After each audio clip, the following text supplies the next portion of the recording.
আসসালামু আলাইকুম, কেমন আছেন সবাই? তো আজকে আরেকটা নতুন রেসিপি নিয়ে আসলাম। তো আজকে হচ্ছে পাবদা মাছ ভুনার রেসিপি।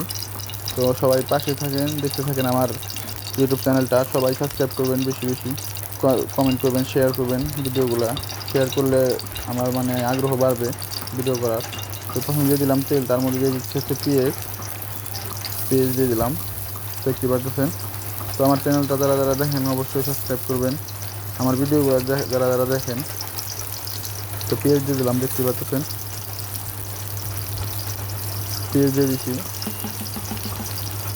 পেঁয়াজ বাড়িতে থাকে এই জন্য আবার ফিরে 2-3টা করে পরে আর কি।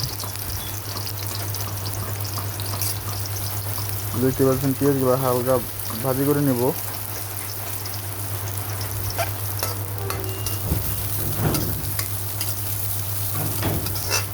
দেখতে পাচ্ছেন পেঁয়াজগুলো উল্টায় পাল্টায় ভাজতেছি যেন পেঁয়াজের কাঁচা স্মেলটা চলে যায়।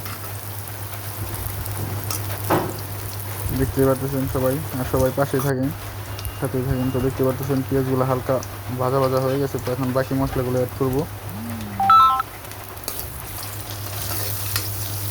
তো দেখতে পাচ্ছেন আদা রসুন বাটা দিয়ে দিলাম। আদা রসুন বাটাগুলো হালকা তেলে ভাজে নেব যেন কাঁচা ফ্লেভারটা চলে যায়।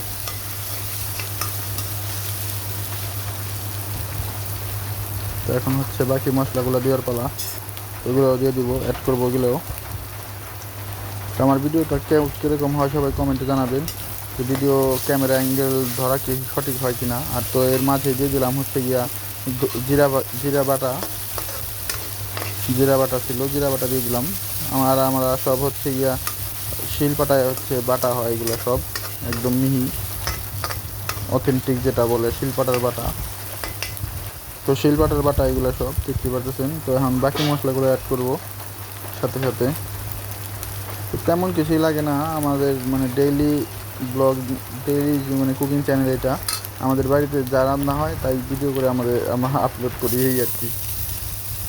তো হালকা একটু পানি দিয়ে দিলাম যেন পুড়ে না যায় পেঁয়াজ আর হচ্ছে বাকি মশলাগুলা। তো দেখতে পাচ্ছেন, আর আমার চ্যানেলটা অবশ্যই সবাই সাবস্ক্রাইব করবেন, সবার কাছে রিকোয়েস্ট থাকবে।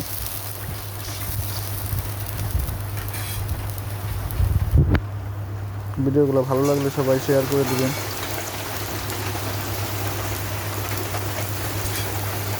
দেখতে পাচ্ছেন কোনো মশলা অ্যাড করা ছাড়া এই কালারটা চলে আসছে, শুধু জিরার কালার আর আদা রসুন। তো দিয়ে দিলাম লবণ স্বাদ মতো।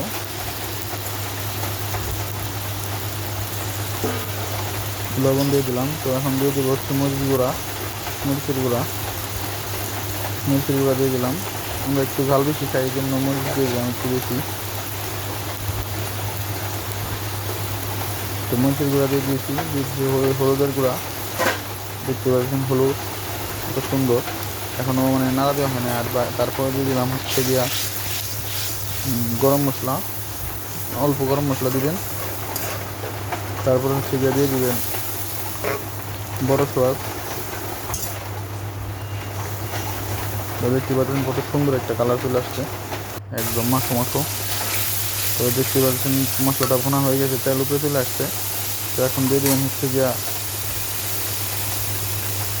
মাছগুলো অ্যাড করবো, আর একটু হবে হালকা।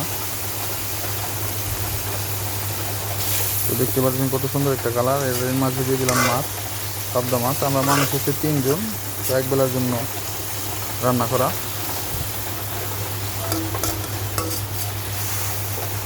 তো আমাদের জন্য সবাই দোয়া করবেন, আমার চ্যানেলটা অবশ্যই সাবস্ক্রাইব করবেন। কোথা থেকে দেখছেন অবশ্যই কমেন্ট করে জানাবেন। আর নেক্সট কী রেসিপিটা চান তা আমাকে কমেন্ট করে অবশ্যই জানাবেন। তো মাছগুলো দিয়ে দিলাম। তো হালকা দিয়ে দিচ্ছি পানি, যেন মশলাটা পুড়ে না যায়, এই জন্য।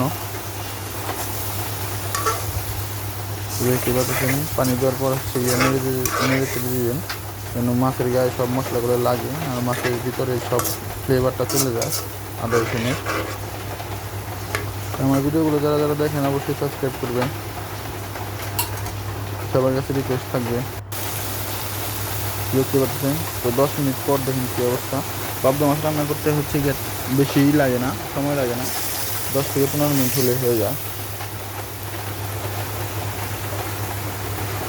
দেখতে পাচ্ছেন কত সুন্দর একটা কালার চলে আসছে। কার কার জিভে জল চলে আসছে অবশ্যই কমেন্ট করে জানাবেন আমাদের পাবদা মাছ রান্না দেখে। তো জানি আপনাদের জিভে জল চলে আসছে, অবশ্যই আমাদের বাসায় এসে পাবদা মাছের রেসিপি খেয়ে যাবেন। আমাদের বাসা হচ্ছে মানিকগঞ্জ। মানিকগঞ্জ হচ্ছে নক করলে আমাদের পাবেন। মানিকগঞ্জ বালির টেক আমাদের বাড়ি। সবাই লাইক কমেন্ট শেয়ার করে আমাদের পাশে থাকবেন। আল্লাহ হাফেজ।